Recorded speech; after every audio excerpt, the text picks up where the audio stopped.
Our recording is in progress. And for those that don't know me, especially the recording, those watching the recording, this is session 12. We're going to be taking a look at wisdom then and now. And we're still in the series, How to Read the Bible for All It's Worth. I'm Paul McLeod, the Minister of Education here at Mount Calvary Baptist Church in Knoxville, Tennessee. And if you're watching this and recording, and certainly our live students, thank you. Thank you so much for joining us. In the initial comments, let's see, let me go ahead and I'll go ahead and mute all so we have some good audio quality. And let me just start out by saying that we are going to have a review. Session 11, what we had our reading, our discussion last week and our reading this past week, and then we'll jump into session number 12. So let's think back for just a minute about our discussion around the Psalms and our reading around the Psalm. The Psalms are Israel's prayers and ours.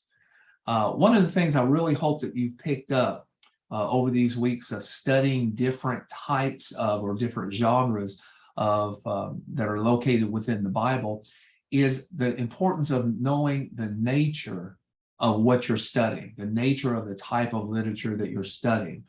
The book of Psalms is a collection of inspired Hebrew prayers and hymns spoken to God, but they act as a word of God to us. So these are hymns and prayers that are spoken to God, but they also are God's word to us. And that's the nature of what we experience when we read or when we say or even sing the Psalms.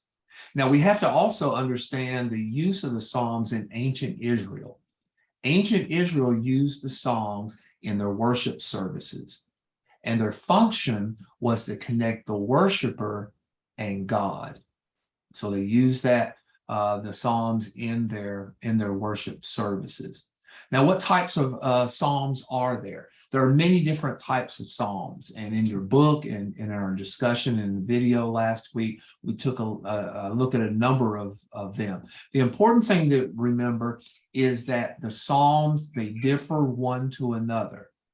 But if you can recognize the category of the type of Psalm that you're reading or speaking, you can make wise use of the Psalms. You can go back in your book, do a little study on that particular type of Psalm and know how to approach that Psalm and get more out of it.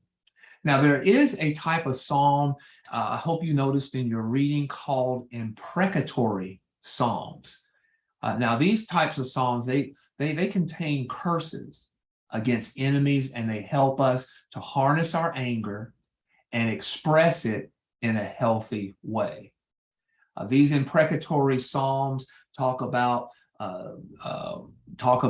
Lord, smite my enemies, kill my enemies. And the psalmist is expressing his anger and his frustration to God, but God can take it. And so he helps us to do it in a healthy way. And I hope you understood the right way to use imprecatory Psalms and the not so right way, the wrong way to use imprecatory Psalms. And so I thought the authors of the book made some comments that I thought were pretty good about distinguishing and how to use imprecatory Psalms. Now, on the hermeneutical side, as far as how to contextualize it, how to apply it in our lives, it said in the book that Psalms can be used to guide worship and to relate honestly to God and to reflect and to meditate on what God has done for us. I tried to bring that out last week in demonstrating how you can take a psalm and actually pray the psalm in your prayers. At the end of our session last week, I took the 23rd Psalm, and we all together prayed using the 23rd Psalm. And I hope that helped illustrate what you can do with the Psalms and incorporating the Psalms more into your devotional life.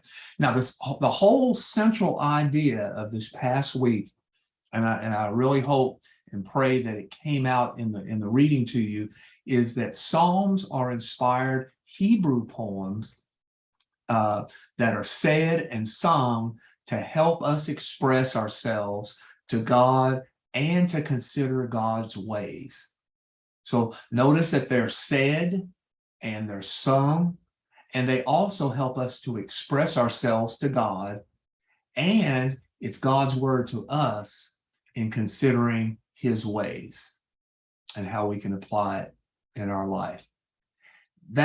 Those are the high points of our discussion from last week and also our reading. I want to open it up for any comments or questions that you may have. You can hit the button on your screen. You can unmute yourself.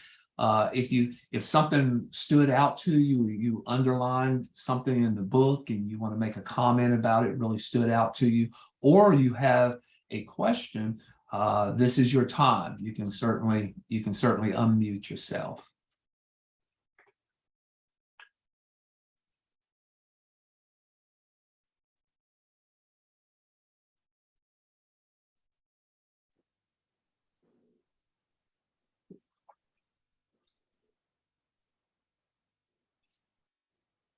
All right, going once, going twice. Well, going to the well. Yes, Denise. I like imprecatory psalms because, like you said, it does give you an outlet. You just get fed up sometimes and you just feel oppressed and you have to express yourself. And who better to express it to than God? Yeah. Yeah. I'm so encouraged that God actually encourages us to vent in a healthy way.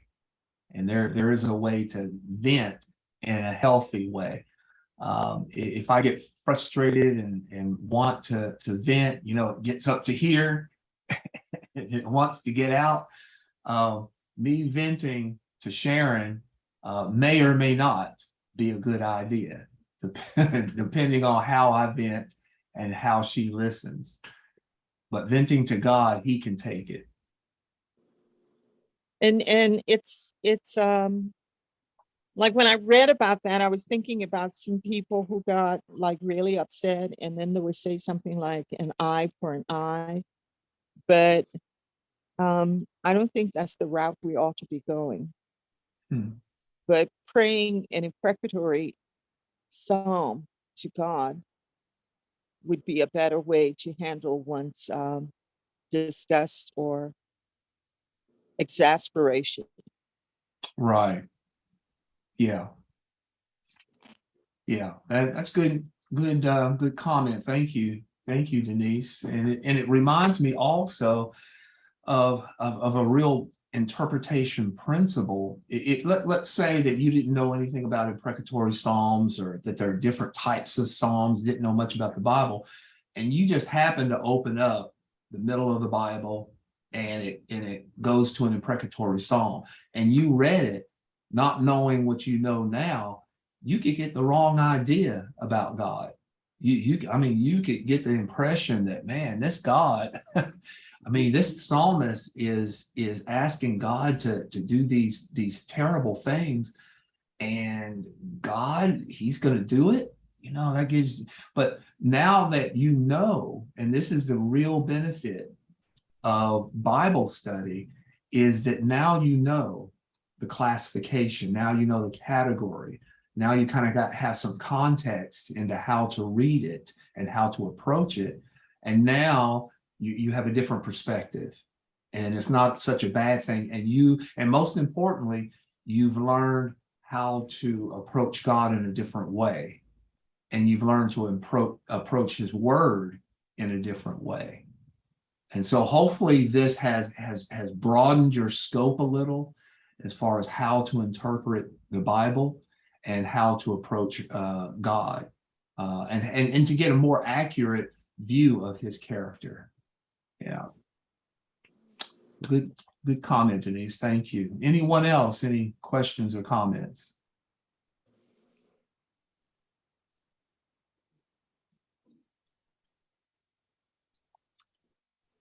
All right, going once, going twice.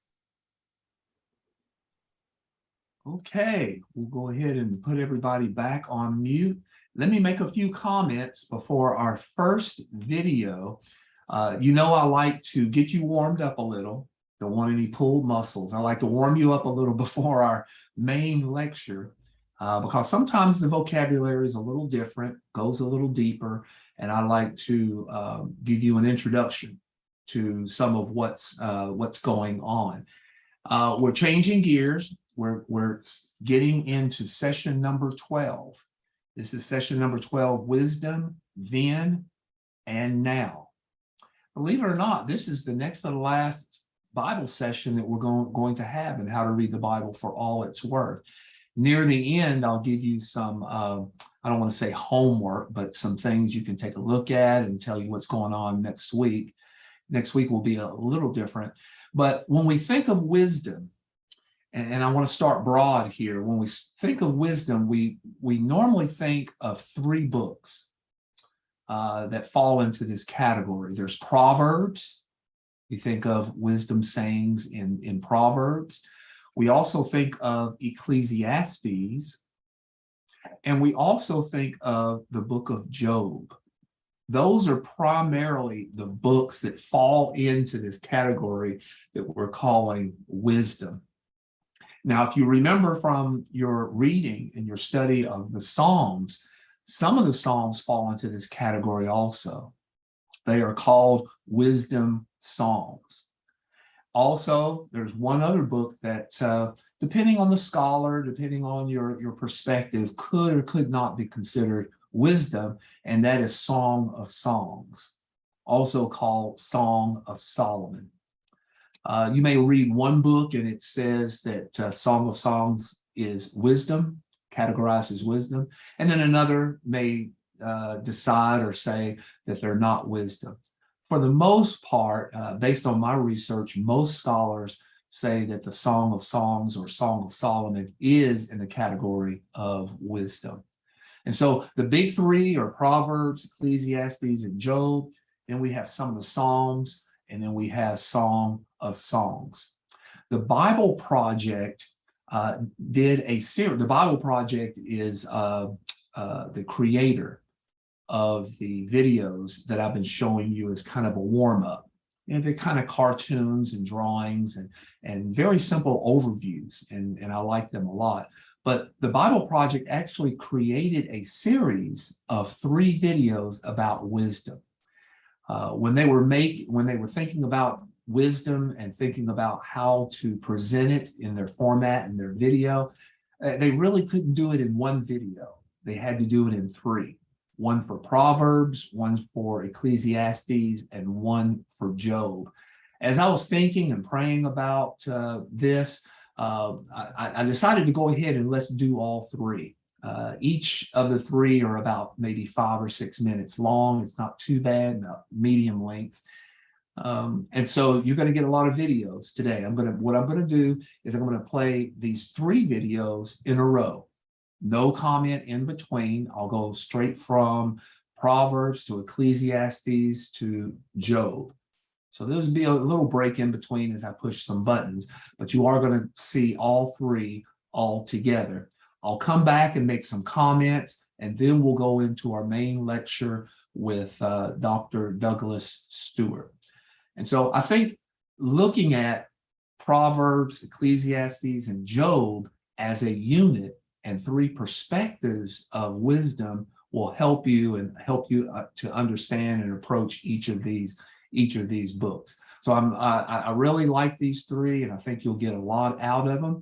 So let me go ahead and transition to our video.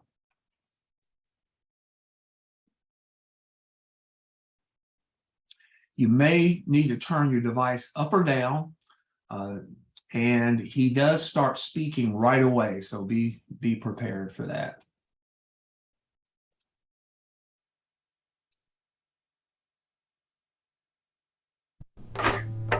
There are 3 books in the Bible that have come to be called the wisdom literature: Proverbs, Ecclesiastes, and Job. And all of these books are addressing the same set of questions. What kind of world are we living in? And what does it look like to live well in this world? So, how to be good at life. Yeah.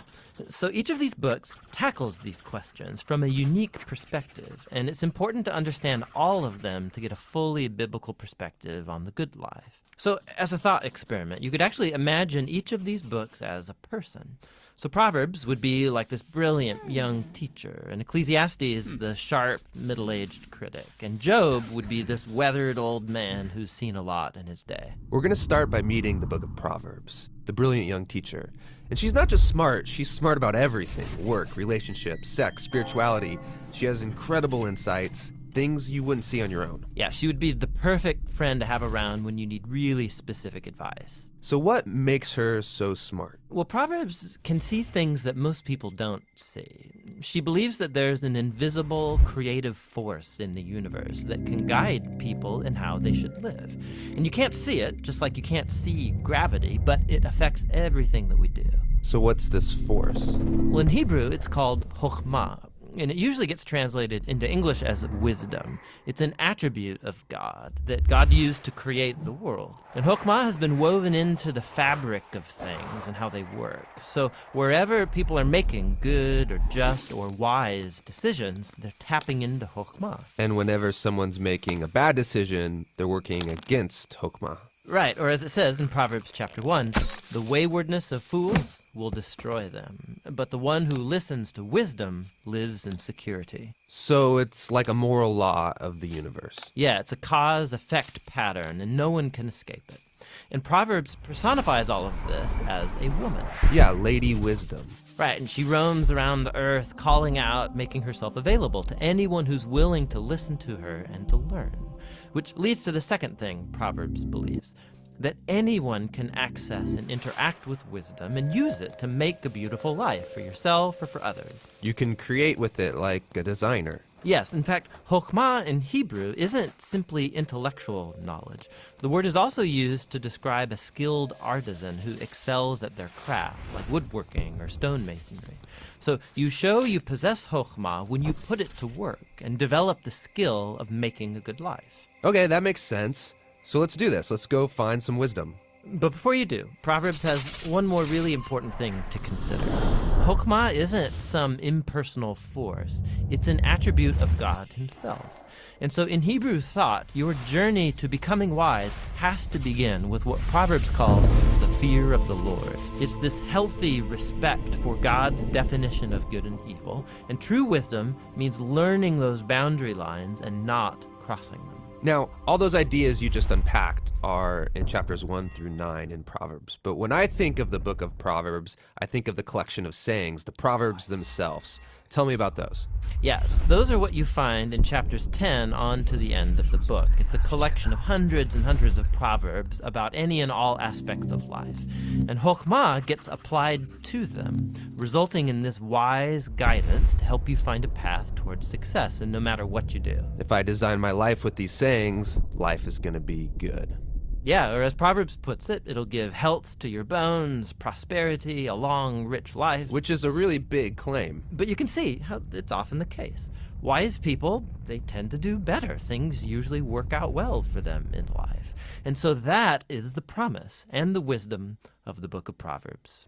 The book of Proverbs is really beautiful, but if we take a step back, some people would argue it's a little too simplistic. Because sometimes horrible things happen to really wise people, and sometimes foolish people get rewarded. It doesn't always work the way we think it should work. That's right, which is why we need to go and listen to our next wise friend, Ecclesiastes the critic, because he's wrestled with that very problem, and he's going to push us further in our journey to find the good life.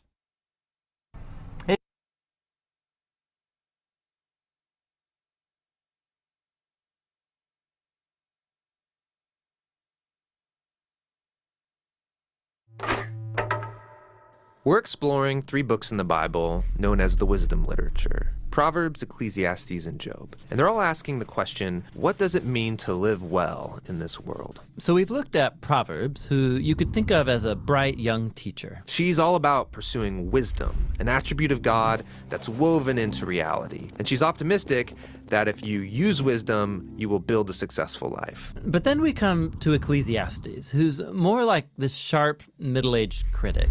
And he says, You think using wisdom will bring you success.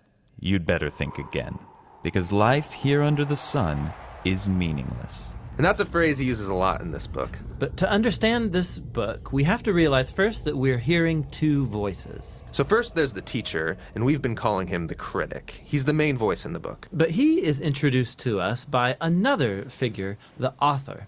And he's the one who's collected the critic's words and then at the end of the book summarizes everything and gets the final word. So why does the author want us to hear from the critic? Well, he wants to turn your view of the world upside down, and he's going to let the critic explore three really disturbing things about the world. And we should warn you, these are pretty intense. Yeah, so the first is the march of time, or as the critic says, Generations come and generations go, but the earth, it's been here long before us and will be long after.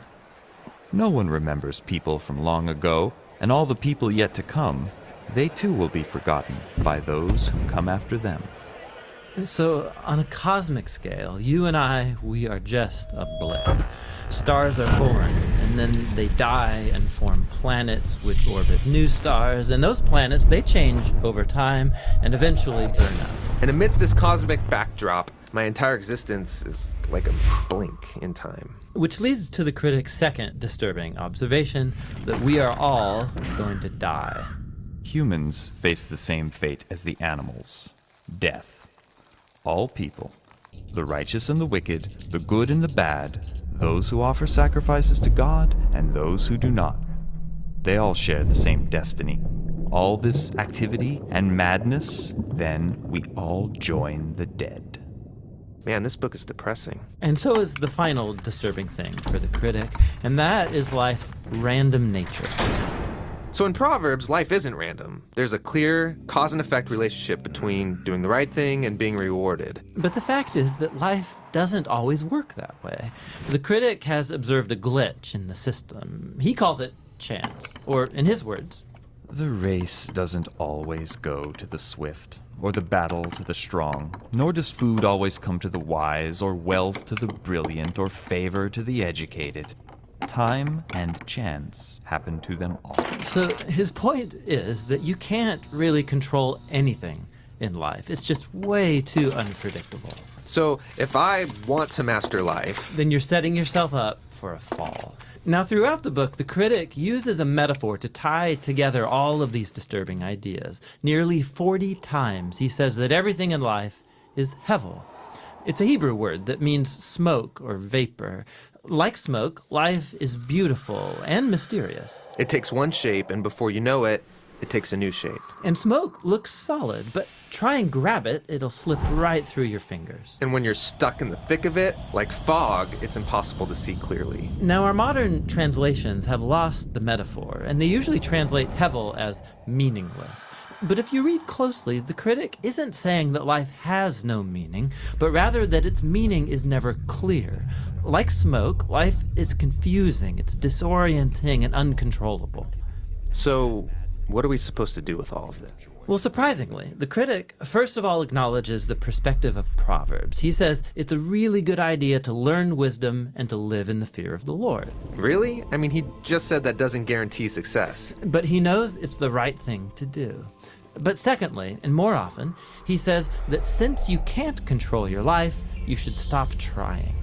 Learn to hold things with an open hand because you really only have control over one thing, and that's your attitude towards the present moment. Stop worrying, he says, and choose to enjoy a good conversation with a friend, or the sun on your face, or a good meal with people that you care about. The simple things in life. Yes, and both the good things and the bad, because both are rich gifts from God. And that's the surprising wisdom of Ecclesiastes.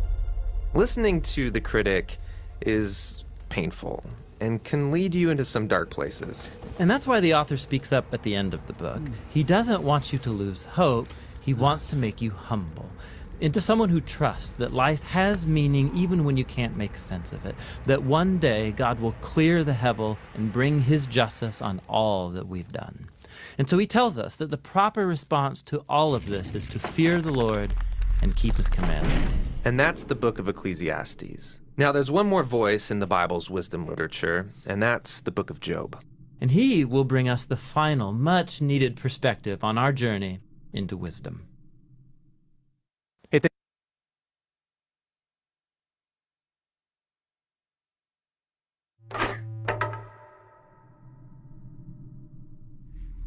There are 3 books in the Bible known as the wisdom literature: Proverbs, Ecclesiastes, and Job.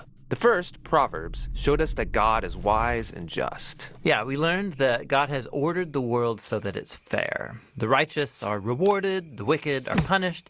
In other words, you get what you deserve. But then we meet Ecclesiastes, who observes, people don't always get what they deserve. Yeah, he said the world isn't always fair, that life is unpredictable and hard to comprehend, just like smoke.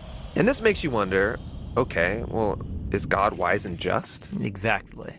And so it's that question that is being explored in the final book of wisdom, Job. All right, let's dive in. So Job begins with a strange story that takes place up in the heavens, which are described something like a heavenly command center. So God is there with these angelic creatures called the sons of God, and they're all there reporting for duty. And God points out this guy Job, his servant, showing how righteous and good he is. And then one of these angelic creatures approaches. He's referred to in Hebrew as the Satan. The Satan. Who is this? Well, this word is actually a title, which literally means the one who is opposed. So out of this whole crew, he is the one questioning how God is running the world. And he proposes that Job might not actually love God, that he's only a good person because God rewards him. If God were to take away all of the good things he gave to Job, then we would see his true colors. So he thinks Job is just working the system? That's exactly right. Maybe he's obeying just to get what he wants. So God agrees to this experiment and allows the Satan to inflict suffering on Job. And Job loses everyone and everything that he cares about. It is devastating. And remember, he deserves none of this. God himself said so. The remarkable thing is that in the midst of all this suffering, Job still praises God. At least for chapters 1 and 2. But then in chapter 3, we find out how he's really feeling inside. He unleashes this poem that reveals this devastation. It's a long, elaborate curse on the day that he was born. After this, some of Job's friends come to visit him to offer their help. And all of them are like, Job, you must have done something horribly wrong to deserve this. After all, we know God is just, and we know the world is ordered by God's justice and fairness, so you must be getting what you deserve. And for the next 34 chapters, the friends and Job go back and forth in very dense Hebrew poetry. His friends keep speculating about why God might have sent such suffering, and they even start making up lists of hypothetical sins that Job must have committed. But after each accusation, Job defends his innocence. And Job is innocent. He is. He's also on an emotional roller coaster. At some moments, he's very confident that God is still wise and just. Yeah, in other moments, he's doubting God's goodness. He even comes to accuse God of being reckless, unfair, and corrupt. So by the end of the dialogues, Job demands that God come and explain himself in person, and God does so. He comes in the form of a great storm cloud. Now, God doesn't give Job a direct answer. He doesn't tell Job about the conversation with the Satan. Yeah, he does something very different. He takes Job on a virtual tour of the universe. He shows Job how grand the world is, and he asks him if he's even capable of running it or understanding it, just for a day. He shows Job how much detail there is in the world, things that we might see every day, but really don't understand at all. But God does. He knows it all intimately. He pays attention to the beauty and operations of the universe in ways that we haven't even imagined and in places that we will never see. Then to conclude, God shows Job two wondrous beasts and brags about how great they are. Yeah, they are dangerous. I mean, they would kill you without even thinking about it. And God says they're not evil. They're actually a part of his good world. And then that's it. That's God's whole defense. It's kind of weird. I mean, what was this all about? It seems to be this. From Job's point of view, it looks like God is not just. But God's perspective is infinitely bigger. He's dynamically interacting with a whole universe of complexity when he makes decisions. And this is what God calls his wisdom. So Job asking God to defend himself is actually kind of absurd. He couldn't comprehend this kind of complexity even if he wanted to. So where does this leave us? Well, it leaves Job in a place of humility. He never learned why he suffered, and yet he's able to live in peace and in the fear of the Lord. But that's not where the book ends, because after this, God restores to Job double everything he had lost. And this, again, is surprising.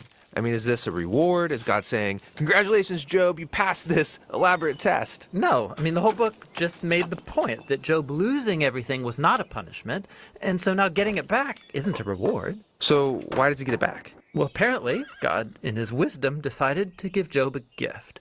We don't know why. But what we do know is that Job is now the kind of person who, no matter what comes, good or bad, he can trust God's wisdom. And that's the book of Job, and the end of our wisdom series. These biblical books of wisdom are amazing. Each one offers a unique perspective on the good life, and you need to hear all of them together as you learn to live with wisdom and in the fear of the Lord.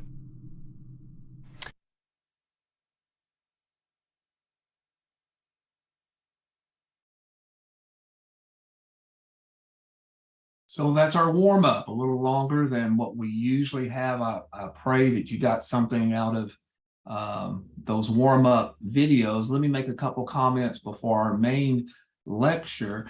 Notice that there are three portraits or three paintings of wisdom that they presented in Proverbs, Ecclesiastes, and Job. Proverbs was that God is wise and just, and the world is fair. It was kind of a clean, sanitized version of wisdom, that everything is in balance. The good are rewarded, the evil get justice and get punished. And so that's very simple. But we notice in Ecclesiastes that the world is not fair. And if you've ever had a chance to read Ecclesiastes, maybe in one or two sittings, you'll notice that it's a different kind of book. It's a little weird, but the main point is that God is wise. That the world is not actually as fair as you could get the impression in Proverbs. And then, but the real question is, is God wise and just? If the world is not fair, is God really wise and just? And when we get to the end of Job, we have to answer yes. And we learn that no matter what comes, good or bad, we can trust God's wisdom. It's amazing, the last one in Job, how Job was humbled at the end. And he finally came under the humility, and God gave him the gift of having everything come back in double. And so those are three portraits of wisdom. Now, as an introduction to our main lecture, Dr. Douglas Stewart is going to look at the nature and function of wisdom. And he's going to really help us understand the types of wisdom and how they might be applied to our lives. And so this is a different perspective, a different angle, and it's going to get deeper into the nature of wisdom and the types of wisdom. So I think you'll enjoy this also. So be patient, and I'll go ahead and get this next video going.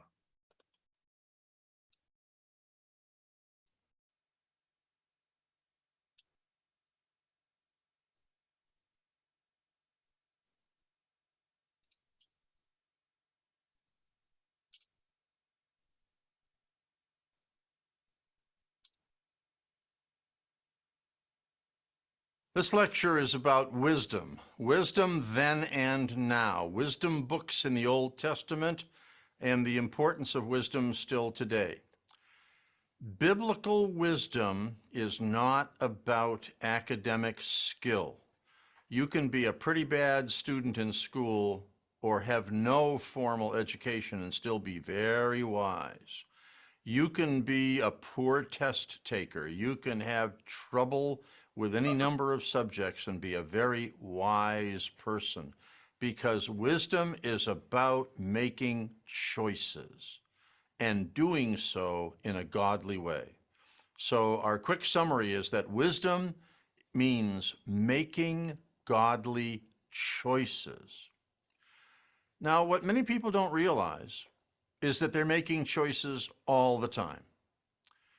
You're making a choice right now to continue to listen to this lecture, to think about it or not to think about it, maybe to take notes on it or not to bother, maybe to read the chapter on wisdom and how to read the Bible for all it's worth that this lecture is based on, maybe many other things. We make choices all day, when to get out of bed, what to do with regard to the first things in the morning, and what to eat for breakfast, and on throughout the day. Make choices all the time. Of course, many of them are routine, and of course, many of them are easy, but there are really big choices that we make too. According to Proverbs, one of the wisdom books, the single biggest choice you can make, other than to be a person who fears the Lord, meaning really fear the consequences of ignoring him and disobeying him, is the choice you make of whom to marry. That's a huge choice. You make a bad, stupid choice on the basis of mere romantic feeling or sexual attraction or convenience or something, you may be in for a lifetime of misery, and so may your partner. Make a wise choice, and the two of you will, as a team, as a pair, as one flesh, serve God together far more effectively than would otherwise be the case. So choices in life, always happening, always necessary, and many of them of enormous significance. So please understand that wisdom is about making the right choices, about being wise in the biblical sense, not being clever academically or clever intellectually or, quote, bright or, quote, smart. Some of you may have heard of Howard Gardner. He's a Harvard professor who wrote a book called The Theory of Multiple Intelligences. And what Gardner pointed out, which so many people have appreciated, that Gardner has received more honorary doctorates than any other professor at Harvard, is his emphasis on the fact that there are various ways of being intelligent. And Proverbs says this. So Gardner is only thinking God's thoughts after him, as we all do. God is the author of all knowledge and all good, clear, right, and correct thinking. We hope to imitate as well as we can. But anyway, Gardner says, yes, some people have academic intelligence. So they, on a typical IQ test, show academic skill. They can memorize and they can reason out certain ways. But there's a social intelligence that can be far more important. Or if you're an athlete, there is kinetic intelligence. If you are an artist, that's a type of intelligence. If you're a musician, that's a type of intelligence, and so on. So he identifies various types of intelligence that are not mutually inclusive or exclusive. You can be good academically and also good athletically, but you might be only one of those. And each intelligence has its way of producing value. Well, Proverbs, for example, is a wisdom book that reminds us that in life, the choices we make will not only affect us immediately for this day or for tomorrow or something, but we're constantly making choices that have long-term effect. even on our very character and our very habits of thinking. We are people who are creatures of habit, and the choices we make create habits that have a kind of external disciplinary power. So what you get used to doing becomes often what you like to do. In fact, the only thing you can imagine doing. And if you can make godly choices, then the range of things, of opportunities, of ways of serving, of ways of obeying Him and living for Him and enjoying the blessing of that become yours as God honors your godly choices. There are 4 types of wisdom books. We've already talked a little bit about Proverbs.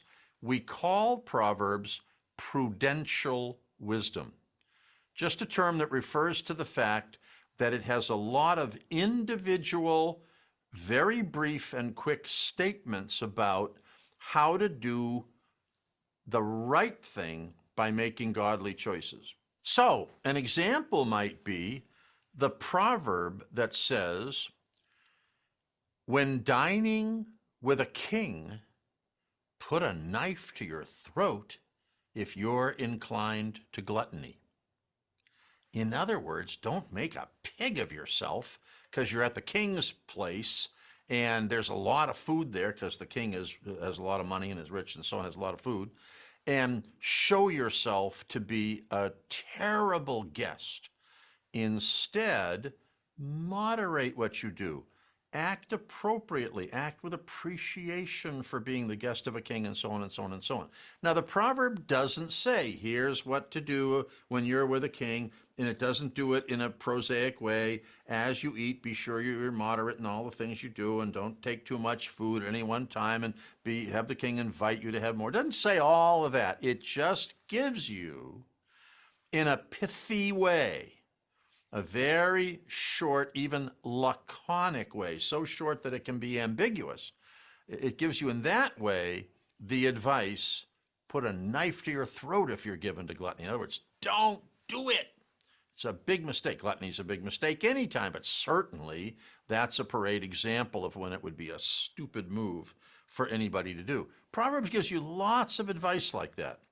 And a lot of Proverbs just come one after another in what seems to us random order.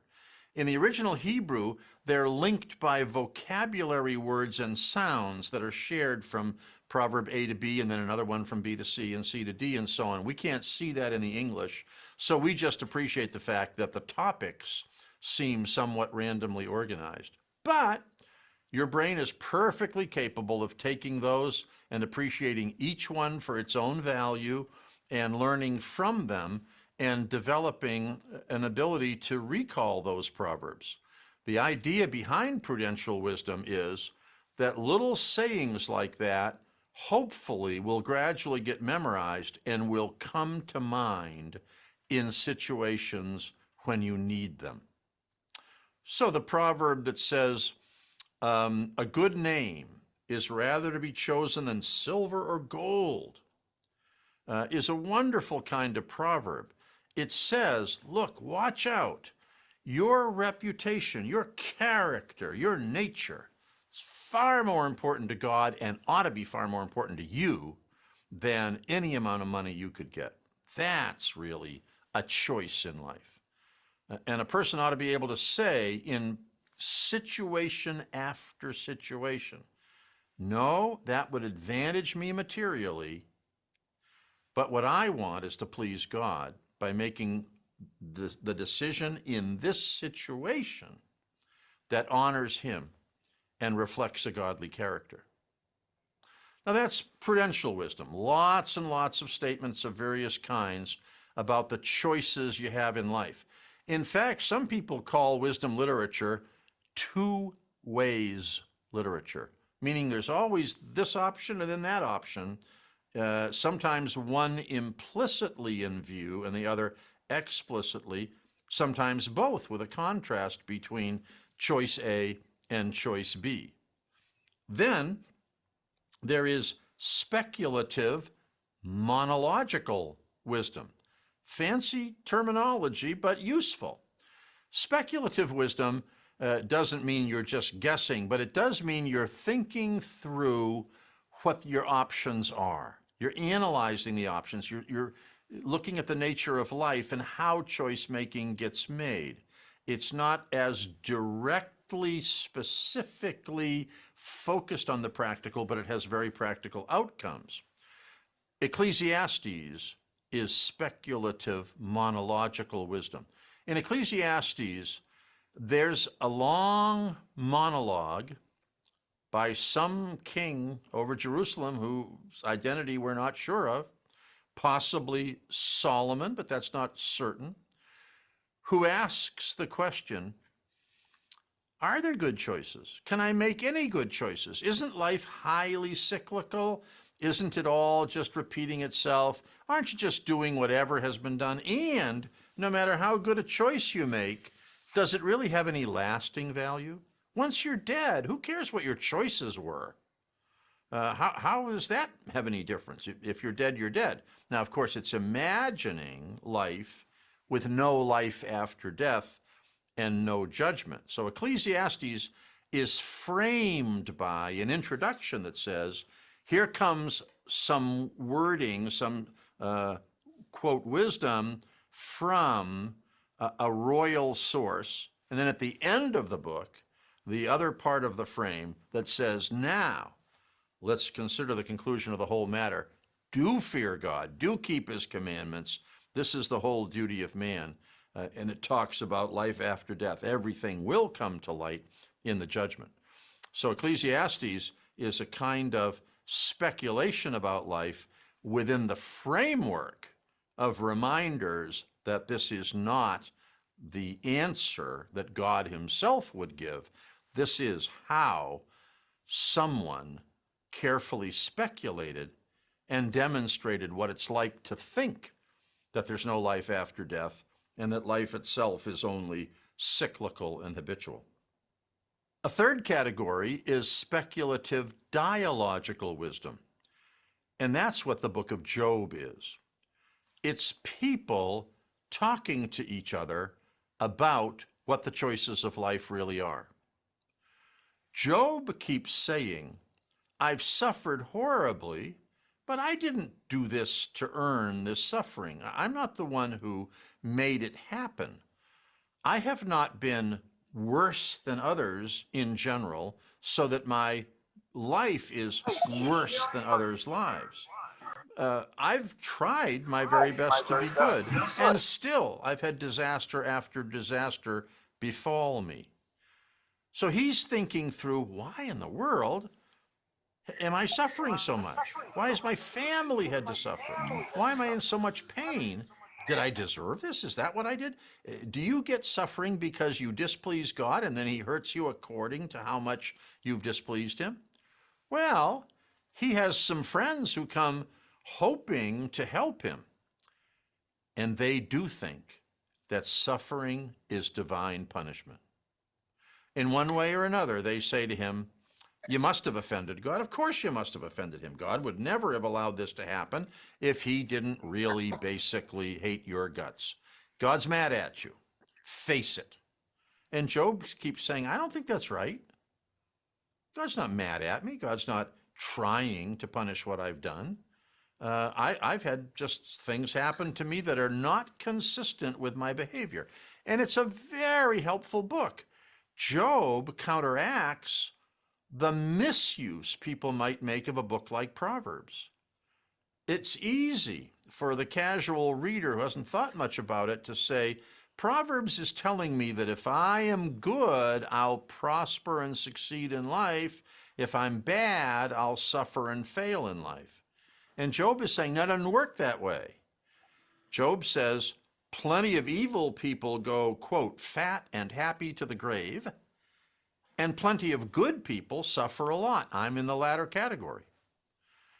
Now, there's much more to the book, but especially poignant is the fact that we know, as readers of the frame, Job has a frame just like Ecclesiastes, that is the beginning and the ending of the book, we know that Job suffered because God said to Satan, I have a servant of mine, whom I can trust never to curse me. And Satan says, oh, no, he'll curse you if we make life tough enough. So God says, okay, you make life tough for him. God gives Satan power that he doesn't normally have at all to control the weather and to provide sickness and all kinds of things to poor Job. Job never knows any of that. Job never knows that his stubborn refusal to curse God, he has a lot of confusion, a lot of worry, a lot of anxiety, but he is never going to curse God. Always be faithful and trust God, and that he does. He's puzzled, he questions God, but he never curses him, never does what Satan tries to get him to do. Job never knows that his suffering is part of a demonstration of the faithfulness of people who love God to the host of heaven, including Satan. That's a wonderful thing. Boy, to the powers that be, God says, when people are mine, they can be faithful in the midst of anything. And so what an education that is for us. Then there's also a lyrical type of wisdom that we find in the Song of Solomon. A wisdom that says, can the biggest choice in life be really, really beautiful, and can it last? The Song of Songs, as it's also known, is a wedding song. It's an elaborate, compound, complex wedding song, imagining Solomon getting married to a woman who is called the Shulamite, which in Hebrew means essentially Mrs. Solomon. And as Solomon marries Mrs. Solomon, and they go through their courtship and their wedding ceremony, and then even their honeymoon, go through the whole process, what happens is that there are many temptations for one of them not to exclusively love the other. But they always, with God's help, have victory over that. And they love one another and keep the romance going, not just for the short term, but for their whole lives. Now, I've been a pastor for 50 years. I wish I had a nickel for every time people have come to me and said, over the years when I've done marriage counseling, the romance has gone from our marriage. It doesn't need to happen. And the Song of Solomon says it doesn't need to happen. But you do need a husband and wife to be committed to each other, to spend time with each other, to pray for each other and with each other, to make God first in their marriage, et cetera, et cetera, et cetera. And a lot of this is shown, albeit in a very stylized lyrical poetry way. It's musical poetry. It's a song about faithfulness and attraction to one another. There isn't any mention of actual sex or anything like that. This is about people who love one another and want to be together, want to be one flesh. Everything else can work out if that is their consequent desire under God's grace. It's a wonderful wisdom book. You also have some wisdom psalms that talk about the choices in life and give examples of them and how we can trust God that as we choose godly choices, he rewards, whether in this life entirely or not at all, but surely in eternal life with all the blessings that he has in mind for us forever and ever. Some wisdom is based on the home. Parents are teachers of wisdom to their children. This is the way it should be. So parents, pay attention to your role as a wisdom teacher. Always talking to your kids about their choices, about the choices of life, showing them by your example what good choices look like, encouraging them to think about the choices they will have to make. Proverbs is very strongly oriented toward adolescents, toward teenagers. They are the sort of immediate focus audience.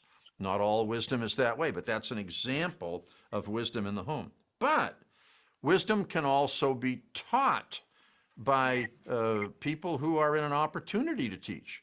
Are you a Bible study leader maybe, or a Sunday school teacher? Or are you a pastor or youth pastor or youth worker or somebody in a position That's to a day's drive. show something about the choices in life and how significant they can be. So sometimes the word father in Proverbs and elsewhere in the wisdom literature doesn't mean literally your parent, but it means your teacher. Elisha calls Elijah father in 1st and 2nd Kings. It doesn't mean that he was his literal son. It means he's my teacher and I'm his student. Wisdom has a special role for kings.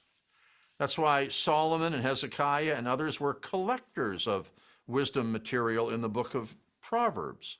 Sometimes it's not that they composed Proverbs de novo, that they actually invented the proverb, but rather they learned about Proverbs and then caused those Proverbs to be collected. And we read about that in the book of Proverbs, both in connection with Solomon and Hezekiah.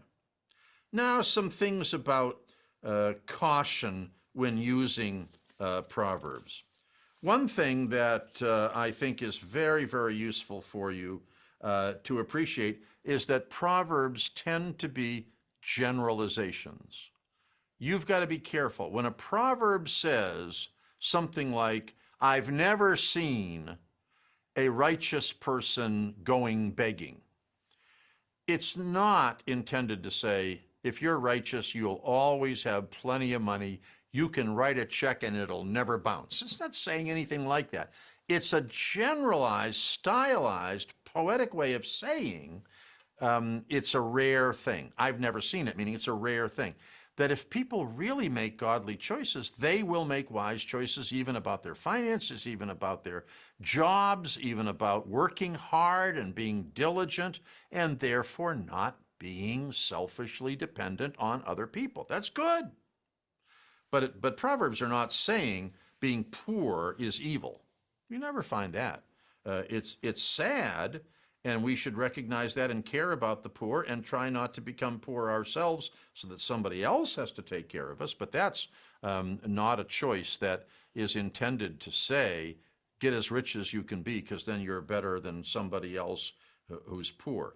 That's by no means the sort of thing we want.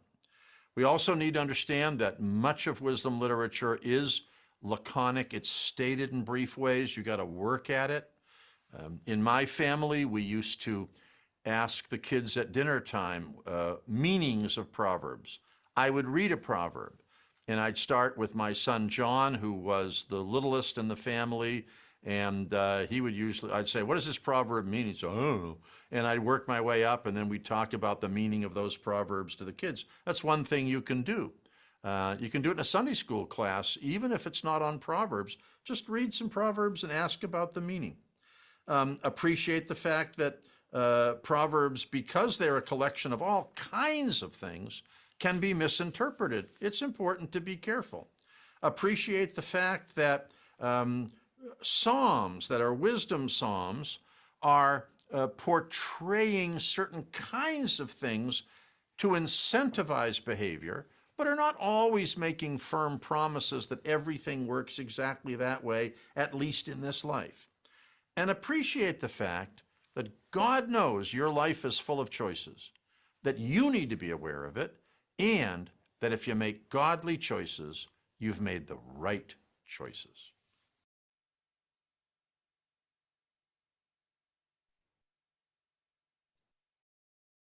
All right, that's our main lecture.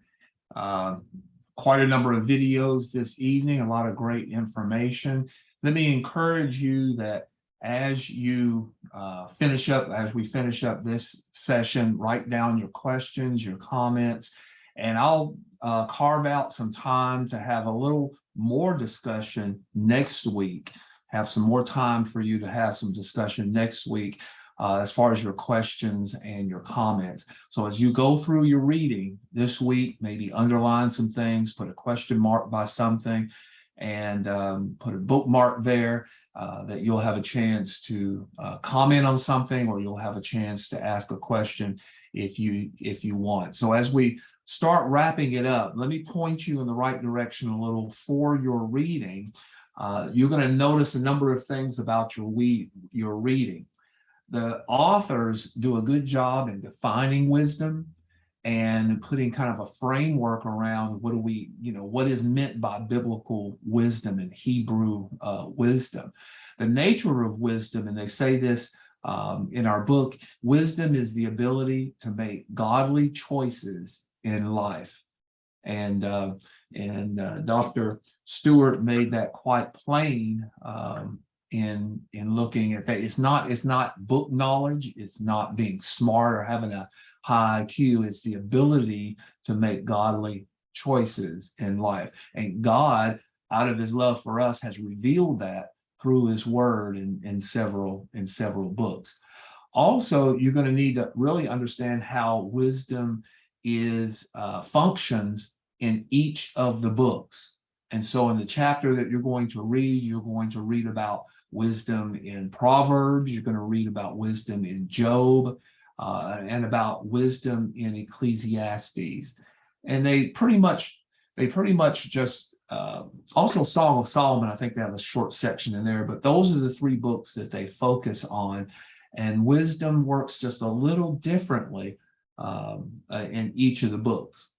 As you saw from the first three videos of the Bible Project, they take a different perspective they each take a different perspective on wisdom. So please be aware of that.